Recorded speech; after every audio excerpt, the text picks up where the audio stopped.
নির্লজ্জ একটি দল ফ্যাসিস্ট আওয়ামী লীগ সরকার তারা আমাকে নির্বাচনের দিনই একটা মিথ্যা মামলা দিয়ে সাইবার ট্রাইব্যুনালের মামলায় আমাকে আসামি করে এই 6টা বছর আমাকে ভুগতে হয়েছে। আজ আমি আনন্দিত, দেরিতে হলো, অনেক হয়রানির পরও আমি ন্যায় বিচার পেয়েছি, সেজন্য আমি সন্তুষ্ট। সংশ্লিষ্ট আমার আইনজীবী এবং সংশ্লিষ্ট সবাইকে আমি আন্তরিক ধন্যবাদ জানাই। জাতীয় রাজনীতির বর্তমান অবস্থা সম্পর্কে আপনারা সবাই জানেন। বিএনপি গত 16 বছর ধরে এই ফ্যাসিস্ট সরকারের বিরুদ্ধে গণতন্ত্র প্রতিষ্ঠা, আইনের শাসন প্রতিষ্ঠা এবং জনগণের ভোটাধিকার প্রতিষ্ঠার জন্য সংগ্রাম করে এসেছে।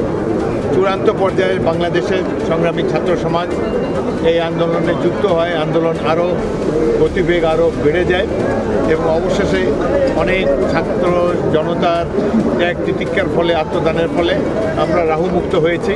স্বৈরাচারী ফ্যাসিস্ট সরকার দেশ ছেড়ে পালিয়ে গিয়েছে।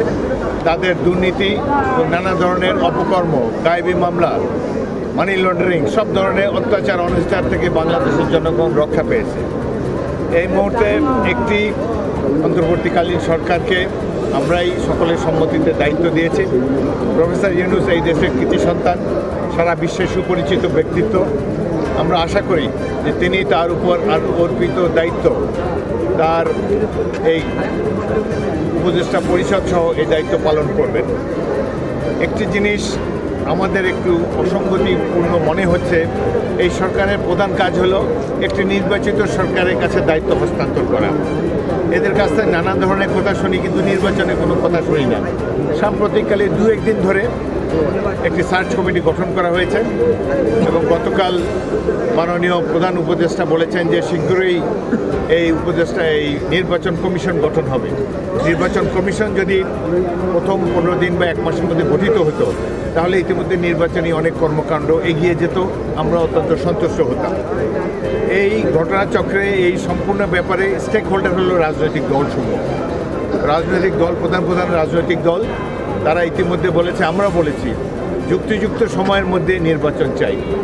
আমরা ব্যক্তিগতভাবে মনে করি, আমার দল বিএনপি মনে করে আগামী এপ্রিল মাসের মধ্যে জাতীয় সংসদ নির্বাচন দেওয়া সম্ভব।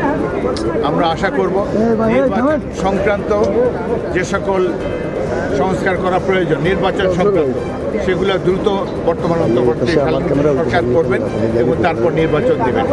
আরও অনেক কিছুতে সংস্কার প্রয়োজন, কারণ এমন একটা ফ্যাসিস্ট সরকার এই দেশে প্রত্যেকটি প্রতিষ্ঠান ধ্বংস করে গিয়েছে যে গায়েবী মামলা করার কথা আমরা জানতাম না। হাজার হাজার গায়েবী মামলায় সকল বিরোধী দল বিএনপি সহ তারা অভিযুক্ত এবং সর্বশেষে যে হত্যাকাণ্ড এই পোশাকধারী বাহিনী করেছে, জুলাই আগস্টে যেভাবে নির্বিচারে গুলি করে পাখির মতো মানুষকে হত্যা করে উঠছে, এর বিচার হওয়া প্রয়োজন।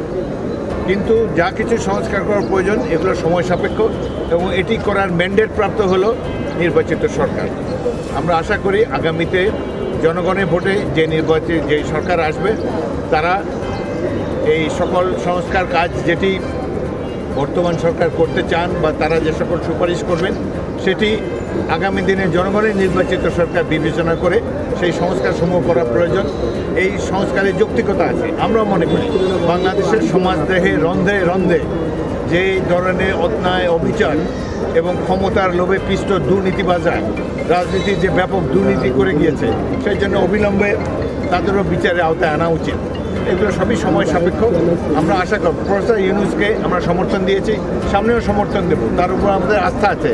কিন্তু তিনি একজন বিজ্ঞ ব্যক্তি, সকলের নানা ধরনের কথা যেন তিনি প্রভাবিত না হন, এটাই